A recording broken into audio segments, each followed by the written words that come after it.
Bismillahirrahmanirrahim. Assalamualaikum warahmatullahi wabarakatuh. Alhamdulillahilladzi a'zama ala ibadihi al-minnah lamma dafa'a anhum kaida asyaitani wa fannah wa radda amlahu wa khayyaba dhannah idh ja'ala as-sawma hisnan li awliyaihi wa junnah وفتح لهم به أبواب الجنة وعرفهم أن وسيلة الشيطان إلى قلوبهم الشهوات المستكنة وأن بقمئها تصبح النفس المطمئنة ظاهرة الشوكة في قسم خصمها قوة المنة والصلاة على سيدنا وحبيبنا ومولانا محمد قائد الخلق وممهد السنة وعلى آله وأصحابه ذوي الآراء الثاكبة والعقول المرجحنة وسلم تسليما كثيرا وبعد. Hamba-hamba Allah yang dimuliakan Allah Subhanahu wa taala, shaimin dan shaimat rahimakumullah.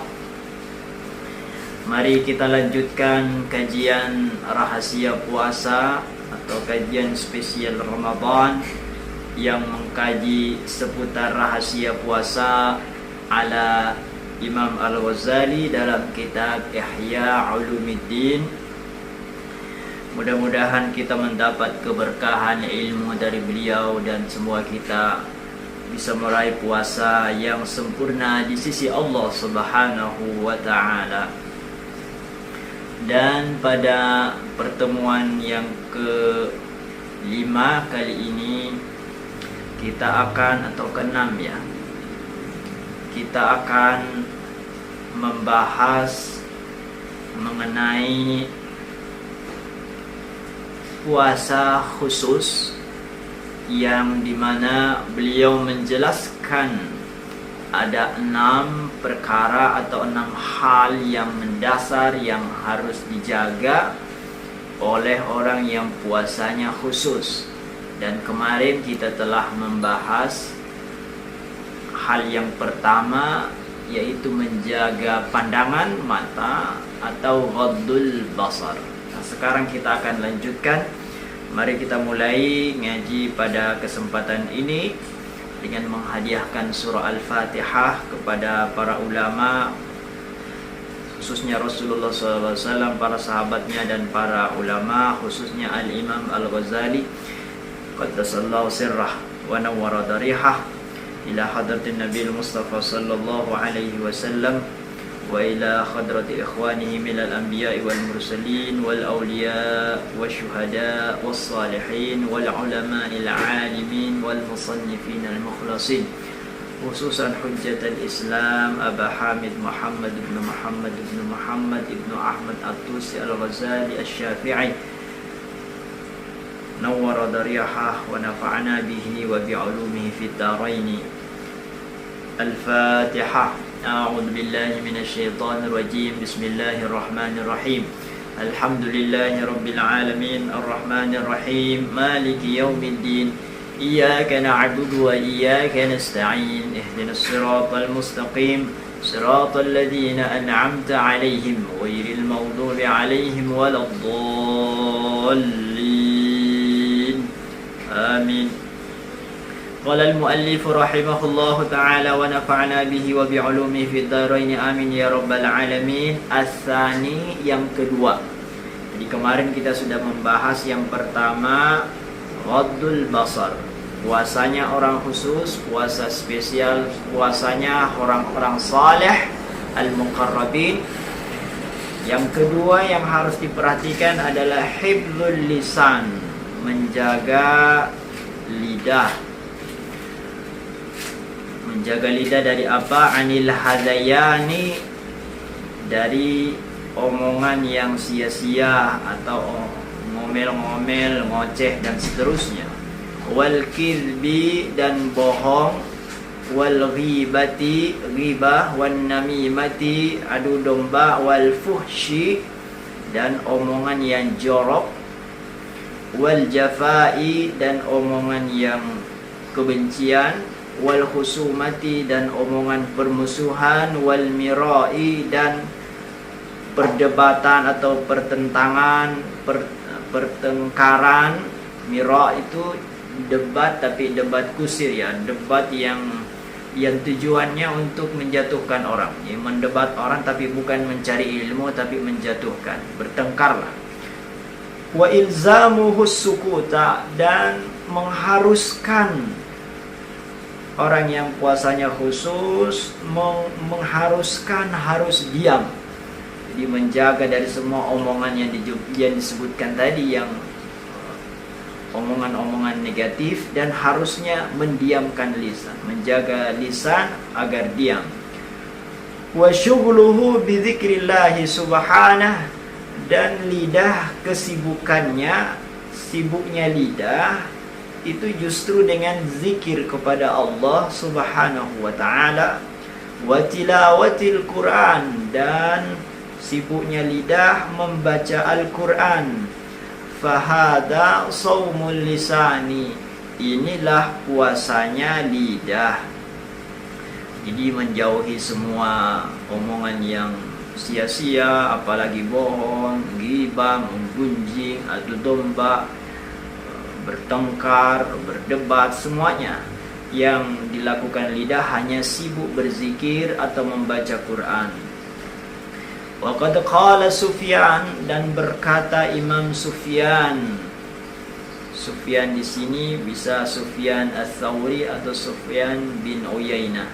Jadi biasanya dimaksud Sufyan Ats-Tsauri. Kata beliau, al-ghibatu tufsidus shauma. Ghibah itu merusak puasa.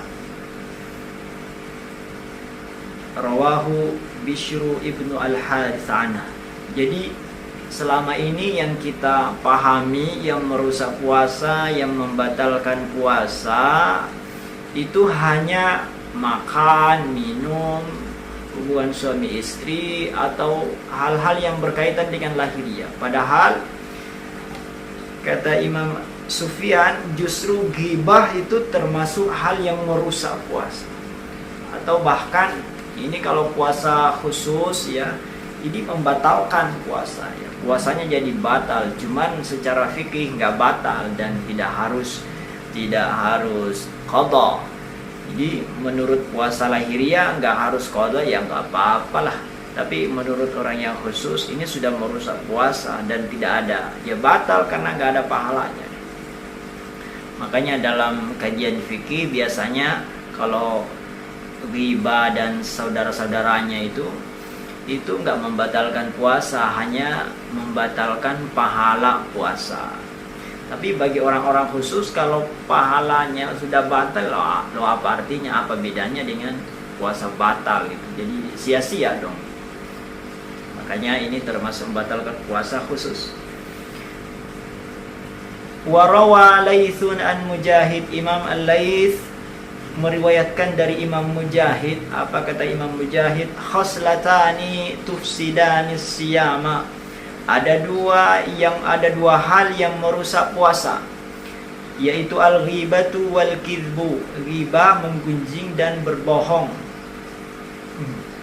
Wa qala sallallahu alaihi wasallam, dan Rasulullah sallallahu alaihi wasallam bersabda, innama shaumu junnatun, sesungguhnya puasa itu adalah junnatun, perisai, benteng, tameng. Fa idza kana ahadukum shaiman, maka jika salah seorang di antara kalian sedang berpuasa, fala yarfus, maka jangan dia berkata jorok atau berkata yang tidak senonoh, wala yajhal, dan tidak bodoh atau tidak sembrono. Wa inimru'un qatalahu aw syatamahu, dan jika ada orang lain yang mau menyerangnya, aw syatamahu, atau ingin mendebatnya. Kalau ada orang yang mau melawannya, mendebatnya, falyakul inni shaimun, inni shaimun, hendaklah ia mengatakan inni shaim, inni shaim. Artinya tidak mau melawan ya. Jadi tidak berkenan untuk mengadakan perlawanan atau pertengkaran kalau dia sedang puasa. Ada dua maknanya di sini ya. Jadi falyakul inni shaim itu maknanya bisa secara letterlek, artinya kita mengatakan langsung. Jadi kalau ada orang yang mau berdebat atau ada orang yang mencaci, ada orang yang menyerang, maksudnya menyerang di sini mencaci ya. Mencaci kita dan berpotensi untuk kita melawan dia, mencaci juga atau mendebat, maka kita harus mengatakan kepada orang itu, saya puasa, saya nggak mau melawan, saya nggak mau merusak puasa saya sedang puasa, saya nggak mau berdebat, saya nggak mau ikut mencaci. Itu makna yang pertama. Jadi kita katakan langsung kepada orang yang bersangkutan itu, lawan kita itu. Makna yang kedua adalah kita mengatakan kepada diri sendiri. Jadi kita nggak bersuara ini shaim, tapi kita katakan kepada diri kita sendiri, saya tidak akan melawan, saya nggak usah meladenin orang ini, saya puasa. Jadi ungkapan itu untuk menguatkan diri kita supaya nggak merespon, supaya kita nggak terpancing. Supaya kita nggak terpancing ya, kita harus mengatakan kepada diri kita sendiri, saya sedang berpuasa. Jadi bisa dimaknai kita mengatakan secara lantang kepada orang itu, atau kita katakan dalam hati supaya kita nggak merespon, supaya kita tetap sabar menjalankan puasa lidah itu. Ini puasa lidah. Waja'a fil khabri, ini ada riwayat ya, ada khabar, ada riwayat. Anna mra'ataini samata ala ahdi Rasulillah sallallahu alaihi wasallam, bahwa dulu ketika zaman Rasulullah ada dua orang ibu-ibu. Ini perempuan ini, imra'ataini, ada dua perempuan. Ini sesungguhnya bukan berarti hanya perempuan yang bisa terjebak di sini ya, bisa juga laki-laki, tapi cuman contohnya ini perempuan. Jadi kejadian dulu zaman Rasulullah ada dua ibu-ibu atau dua perempuan sedang puasa. Fa'ajdahuma al-ju'u wal-'atshu, dan keduanya terkalahkan oleh lapar dan haus. Jadi ibu-ibu itu lemas gitu, udah nggak kuat puasa lah gitu, udah mau pingsan ya, udah nggak kuat, udah lemas banget ibu-ibu itu ya, perempuan itu. Min akhirin nahari, pada akhir siang, jadi menjelang sore ya, lemas banget, udah nggak kuat, nyaris pingsan ya. Hatta kadata antatlafa, sampai nyaris ibu-ibu itu pingsan, jadi nyaris jatuh ya. Tatlafa, nyaris perempuan itu jatuh ya, ya pingsan lah kalau sekarang ya, udah nggak kuat sekali. Faba'atsata ila Rasulillah sallallahu alaihi wasallam tasta'dzinanihi fil iftari, hingga perempuan tadi itu menyuruh atau mengutus seseorang kepada Rasulullah sallallahu alaihi wasallam untuk meminta izin berbuka.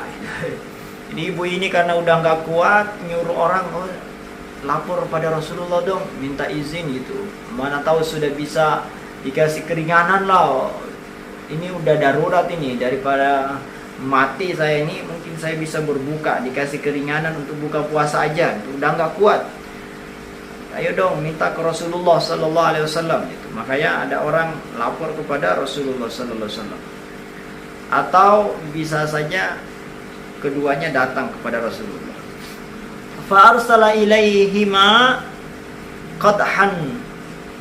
Lalu Rasulullah sallallahu alaihi wasallam ketika dilaporkan, jadi mungkin orang itu datang, wahai Rasulullah, ini nih ada kejadian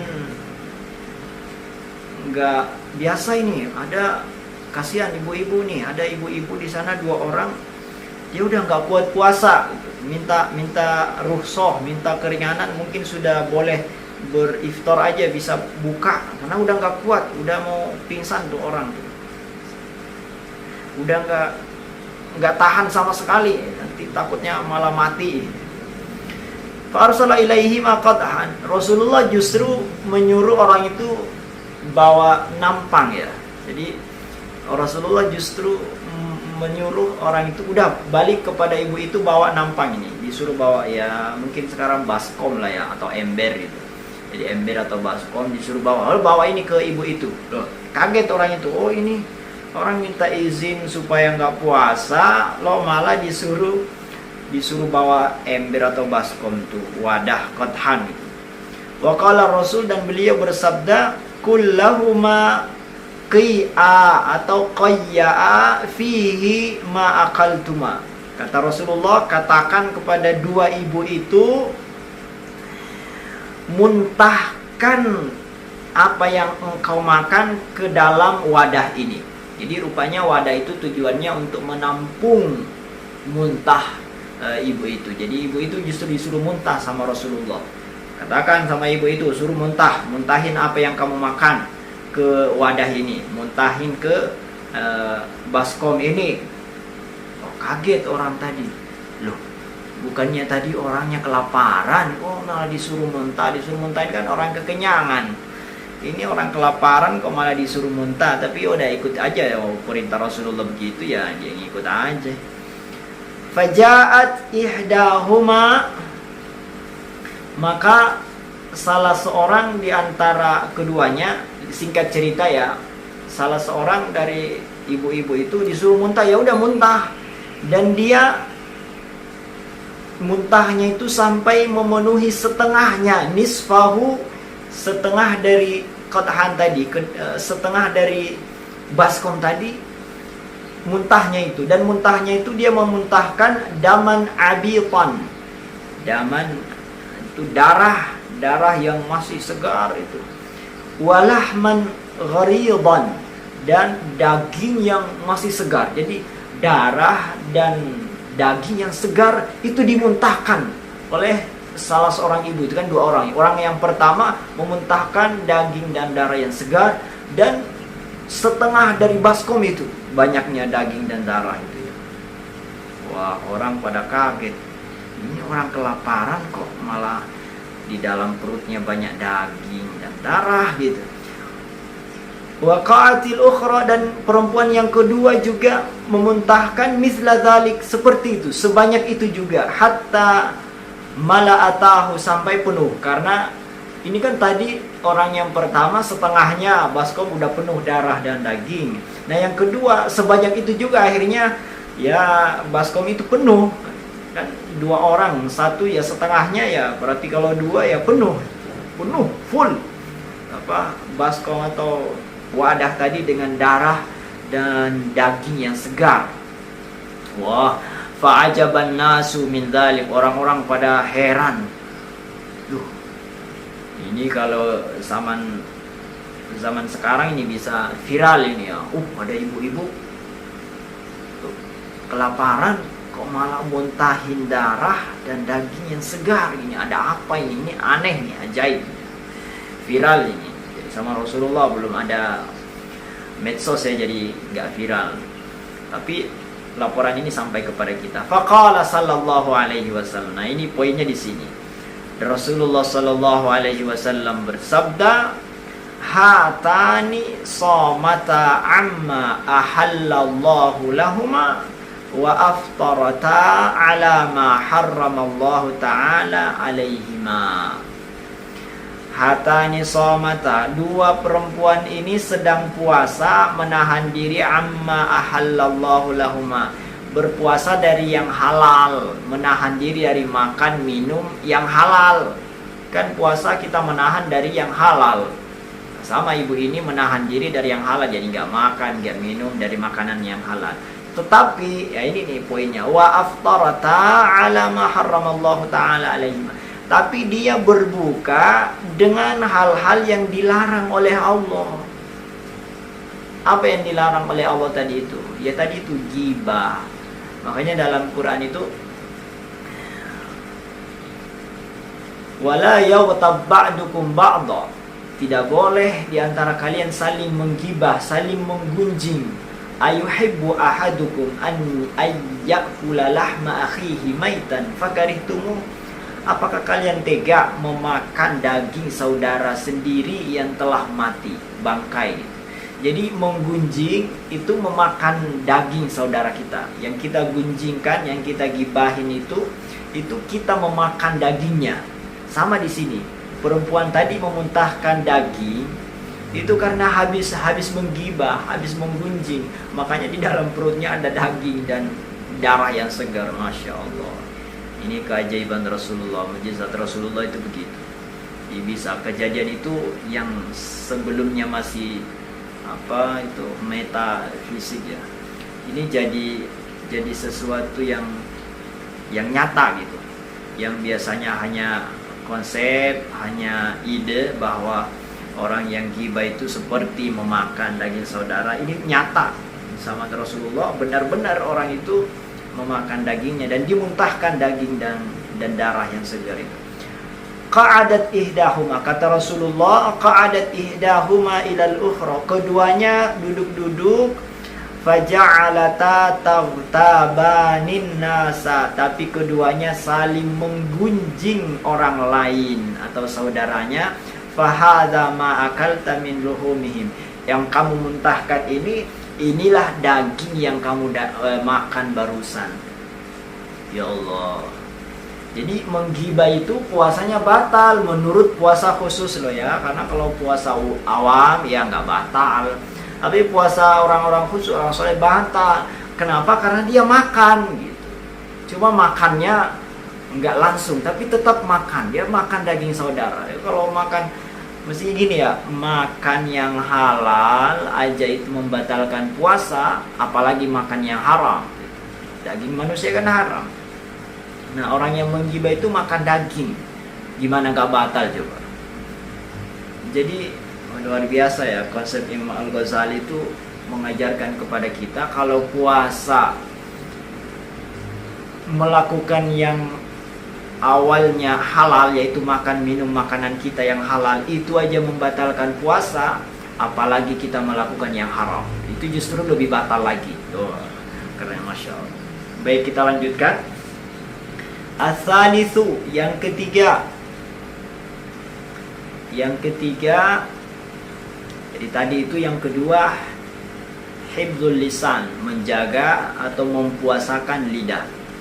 Sekarang yang ketiga, as-salisu, yang ketiga, kaffus sam'i, menjaga atau mengendalikan pendengaran, anil isra'i ila kulli makruhin, dari mendengar segala yang dibenci atau segala yang buruk, yang tidak diinginkan. Li'anna kullama harramallahu qawlahu harramal isra'a ilaihi.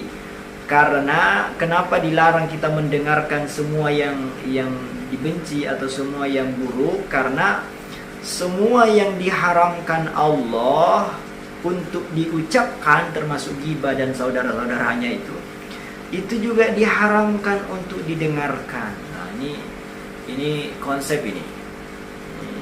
Teori Al-Ghazali ini luar biasa. Semua yang haram untuk diucapkan juga haram untuk didengarkan. Jadi kalau kita nggak boleh ngomong bohong, kita pun nggak boleh dengarin orang bohong. Jadi kalau kita nggak boleh berucap bohong, berucap ghibah, maka kita pun nggak boleh mendengarkan bohong, mendengarkan ghibah. Jadi kalau kita menjaga lisan dari omongan yang bohong, yang jelek itu, yang hina, kita pun harus menjaga telinga dari ucapan yang bohong itu, yang buruk itu. Walidzalika sawwallahu ta'ala bainal mustami'i wa akilis suhti. Karena itulah Allah Subhanahu wa ta'ala menyamakan mensejajarkan antara orang yang mendengar dan orang yang makan yang haram. Ya, Allah berfirman ini di surah Al-Maidah ya. Ya. Sama'una lil kadhibi akaluna lis-suht. Jadi Allah menceritakan kejelekan orang-orang yang sama'una lil kadhib, selalu senang mendengarkan kebohongan, akaluna lis-suht, suka memakan makanan yang haram. Jadi sejajar itu orang yang mendengar kebohongan dan orang-orang yang memakan makanan yang haram. Wa qala ta'ala, dan Allah Subhanahu wa ta'ala berfirman, laula yanhahumur rabbaniyun wal ahbaru an qawlihimul ithma wa aklihimus suht. Mengapa para rabbaniyun atau ahbar, para penceramah, para pendakwah, para pendeta itu orang-orang Yahudi ya, kenapa mereka tidak melarang manusia dari mengucapkan atau mengatakan kata-kata yang dosa, angkaulihimul ithma, dari mengucapkan ucapan yang dosa, mengandung dosa, dan kenapa enggak dilarang dari wa aklihimus sud, memakan makanan yang diharamkan. Jadi disejajarkan, Allah mensejajarkan dosanya antara memakan makanan haram dan mendengarkan kebohongan. Artinya mendengar juga dilarang, mendengar yang bohong, ghibah dan seterusnya. Ini namanya puasa kuping. Fasukutu alal ghibati haramun. Maka kata Imam Al-Ghazali, diam mendengarkan ghibah, diam mendengarkan ghibah itu haram. Hati-hati. Wa qala aidan, dan berfirman juga Allah Subhanahu wa taala, innakum idzam mithluhum, kalian yang mendengarkan kebohongan sama aja dengan yang berucap. Jadi yang mendengar, yang ngomong sama itu. Walidzalika qala sallallahu alaihi wasallam, dan karena itu Rasulullah sallallahu alaihi wasallam bersabda, al-muqtabu wal mustami'u syarikani fil ithmi. Orang yang ngomongin ghibah dan orang-orang yang mendengarkan ghibah itu atau dosa itu syarikani, sama, bekerja sama dalam dosa. Jadi yang mendengar dan yang ngomong itu kerjasama dalam dosa. Ya Allah. Jadi ini hal yang ketiga ya, puasa kuping. Jadi menjaga telinga dari yang dilarang oleh Allah Subhanahu wa taala, atau dari ngomong yang tidak benar, atau dusta, ghibah, namimah dan seterusnya. Jadi apa yang dilarang untuk diucapkan, dilarang juga untuk didengarkan. Yang tidak boleh dilakukan lidah, juga tidak boleh dilakukan telinga. Kalau lidah dijaga dari omongan itu, kuping pun dijaga dari omongan itu. Ar-rabi'u, kita percepat ini. Yang keempat, puasa khusus yang keempat. Jadi puasa mata, puasa lidah, puasa telinga. Ada 3. Ar-rabi'u yang keempat, kaffu baqiyatil jawarihi anil asami, menjaga anggota-anggota badan yang lain dari dosa, minal yadi, seperti tangan, warijli, dan kaki, anil makarihi. Ini mestinya nggak pakai waw ya, jadi bukan wa anil makari, tapi anil makarih, dari hal-hal yang dibenci.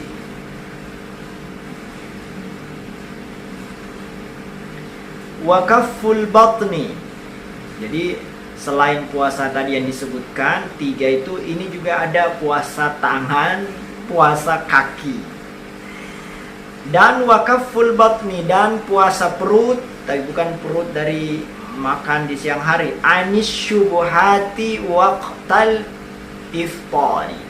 Juga puasa perut dari barang-barang yang syubhat waqtal iftari, pada waktu berbuka. Jadi ini bedanya puasa khusus dengan puasa umum. Kalau puasa khusus, kalau puasa umum, puasanya orang-orang awam itu menahan perut dari fajar sampai maghrib.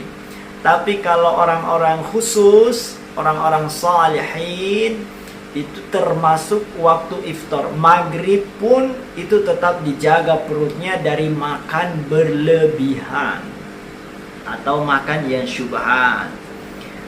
Fala ma'na lis-shaumi wa huwa al-kaffu 'anil ta'amil halali thumma al-iftaru 'alal haram. Maka puasa itu bukanlah puasa orang yang menahan dari makanan yang halal tetapi memakan yang haram. Jadi aneh kalau ada orang berpuasa menahan diri dari yang halal tapi enggak menahan diri dari yang haram. Apa yang haram itu? Makan berlebihan waktu iftar itu haram. Kata Allah, ya bani Adam khudhu zinatakum inda kulli masjidin wa kulu washrabu wa la tusrifu. Jangan sekali-kali kalian makan berlebihan. Jadi haram. Maka makan berlebihan itu haram. Nah, puasa itu bukanlah puasa kalau siangnya kita menahan dari yang halal, yaitu nggak makan minum. Tapi waktu iftar kita makan berlebihan itu justru haram. Masa yang halal ditahan, yang haram enggak, kan kebalik gitu. Masya Allah, luar biasa ini. Termasuk juga yang haram di sini yang kita jelaskan tadi tuh, ghibah, bohong. Jadi kalau ada orang nggak makan, nggak minum di siang hari, tapi dia bohong, dia menggibah, itu berarti dia menahan diri dari yang halal, tapi nggak menahan diri dari yang haram. Jadi ada dua maknanya ini. Jadi puasa dari yang halal tapi nggak puasa dari yang haram, itu maknanya dua. Pertama, makan berlebihan waktu buka puasa karena itu haram, atau di siang hari dia menggibah atau menggunjing. Nah, orang yang seperti ini berlebihan makannya atau menggunjing di siang hari, orang yang seperti ini menahan diri dari yang halal tapi nggak menahan diri dari yang haram. Kata beliau, famithalu hadas saimi mithlu man yabni qasran wa yuhdimu misran. Ini luar biasa ini. Perumpamaannya seperti man yabni, orang yang membangun kisran. Kisran itu istana, membangun istana. Ya, bukan qasr ya, kisran. Wa yahdimu misran, dia menghancurkan kota. Jadi istana dibangun tapi kota dihancurkan. Bangun istana merdeka tapi kota Jakarta dihancurkan. Oh, itu kan ngaur, itu bodoh, goblok. Yang dihancurkan lebih besar daripada yang dibangun. Jadi yang halal ditahan tapi yang haram dilakukan. Membangun kota tapi menghancurkan istana, atau memperbaiki kamar tapi merusak rumah dirobohkan, kamar diperbaiki. Ya kan goblok banget ya. Ya Allah, ini orang yang menahan lapar di siang hari tapi makan berlebihan di malam hari.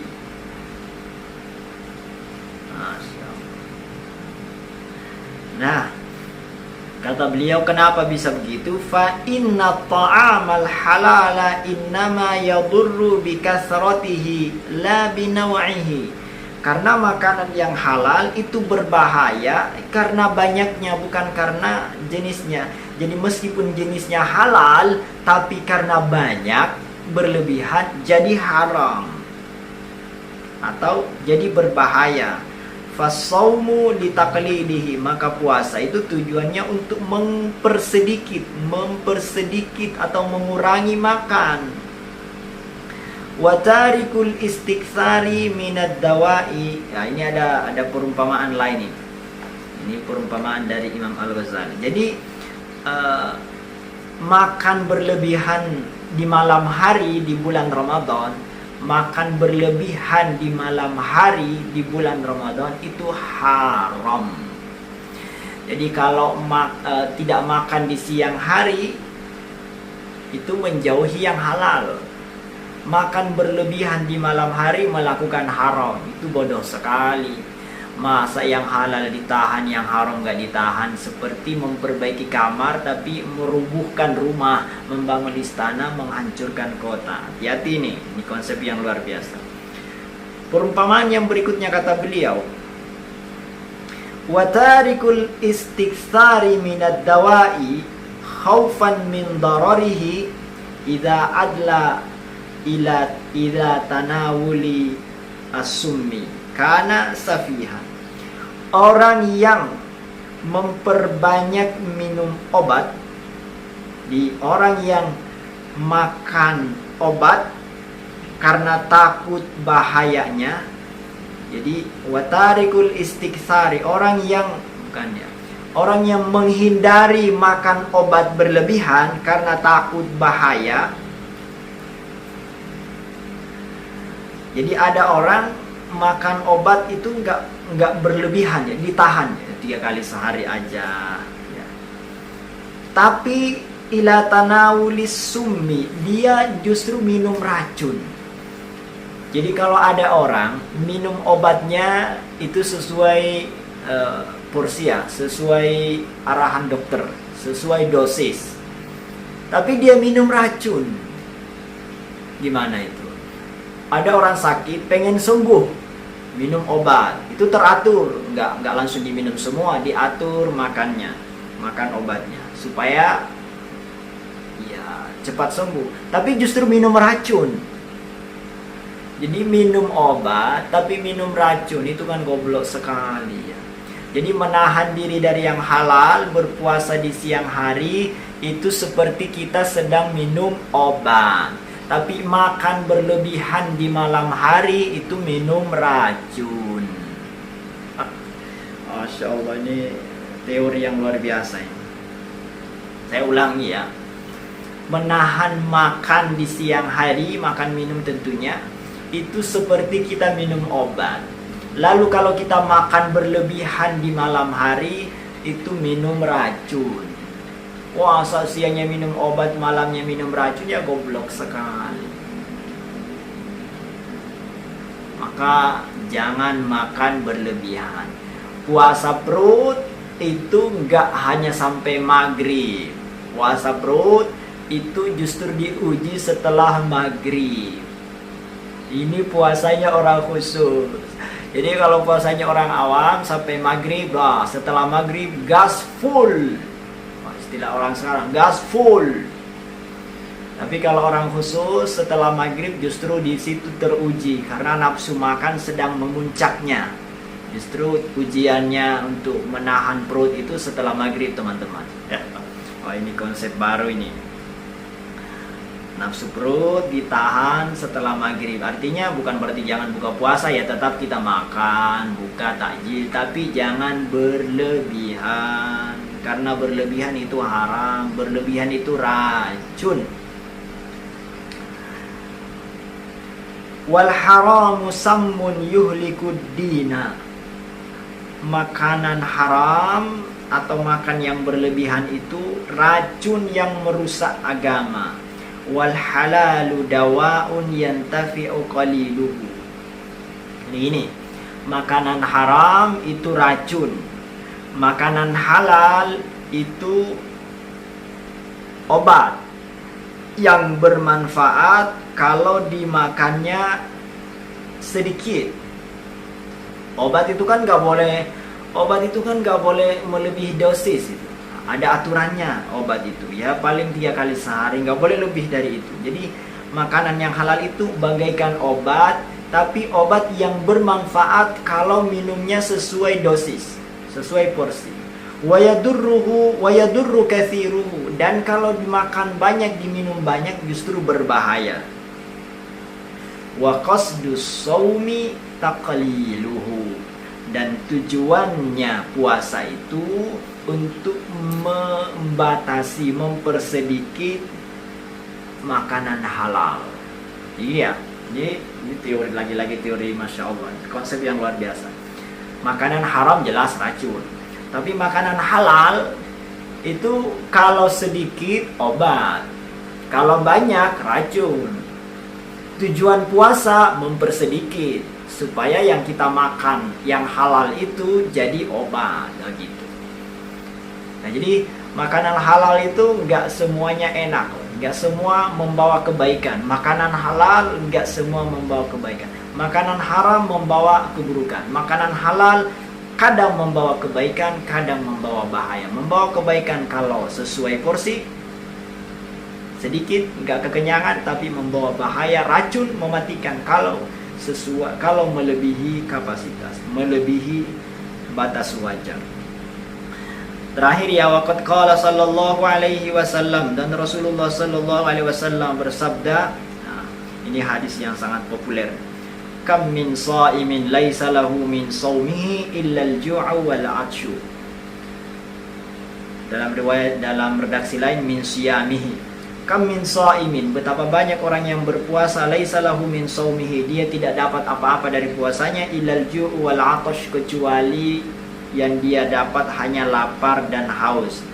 Faqila, dikatakan atau ditafsirkan, kenapa orang seperti itu? Kenapa dia puasa nggak dapat apa-apa? Huwallazi yuftiru 'alal haram, karena dia berbuka dengan yang haram. Apa yang haram itu? Ya ghibah, ya bohong, itu kan berbuka, itu merusak puasa, membatalkan puasa dengan yang haram. Jadi menahan dari yang halal tapi nggak menahan diri dari yang haram. Waqila, dan juga disebutkan pendapat lain, tafsir lain dari hadis itu, huwallazi yumsiku 'anil ta'amil halali wa yuftiru 'ala luhumin nasi bil ghibati wa hiya haram. Kalau yang tadi, maaf ya, ini maksudnya yang pertama, ini yang kedua yang saya jelaskan tadi, justru yang kedua. Yang pertama, yuftiru 'alal haram, dia berbuka dengan yang haram, artinya berbuka secara berlebihan, makan secara berlebihan. Jadi alladzi yuftiru 'alal haram, dia berbuka dengan haram, artinya berbuka secara berlebihan, makannya melampaui batas, dan itu haram. Makna yang kedua yang saya jelaskan tadi, alladzi yumsiku 'anil ta'amil halal, dia menahan diri dari makanan yang halal, wa yuftiru 'ala luhumin nas. Ini luar biasa. Wa yuftiru 'ala luhumin nas, dia berbuka pakai daging manusia. Dia berbuka dengan memakan daging manusia, bil ghibati, dengan riba, wa hiya haram, dan itu adalah sesuatu yang haram. Waqila, dan tafsir yang ketiga mengenai hadis tadi, huwallazi la yahfadhu jawarihahu 'anil athami. Orang-orang yang, jadi orang yang puasa nggak dapat apa-apa selain lapar dan haus. Makna lainnya adalah orang yang tidak menjaga, la yahfadhu jawariha, tidak menjaga anggota badannya, ya matanya, ya lidahnya, ya telinganya, ya kakinya, ya tangannya, anil asami, dari dosa-dosa, maka dia nggak dapat apa-apa, puasanya nggak dapat apa-apa, nggak dapat balasan, karena batal secara tasawuf menurut orang-orang khusus. Kalau orang-orang awam nggak batal, tapi pahalanya yang batal. Mudah-mudahan bermanfaat. Terima kasih banyak para pemirsa, teman-teman pemirsa setia Saharudin Channel ya, yang belum subscribe silahkan di subscribe dan di share ya, di like teman-teman. Mudah-mudahan ada manfaatnya, dan mudah-mudahan bisa, kalau di subscribe dan dibunyikan loncengnya, bisa dapat notifikasi atau informasi mengenai video-video yang kami upload setiap saat. Terima kasih banyak, sampai ketemu lagi. Mudah-mudahan puasa kita diterima Allah Subhanahu wa taala, dan kita bisa menjadikan puasa kita menjadi puasa yang khusus, yang puasanya seluruh anggota badan, sehingga tidak termasuk dari orang yang puasa nggak dapat apa-apa selain lapar dan haus. Amin ya rabbal alamin. Terima kasih, sampai ketemu lagi pada pertemuan yang akan datang. Wallahul muwaffiq ila aqwamit thoriq. Wassalamualaikum warahmatullahi wabarakatuh.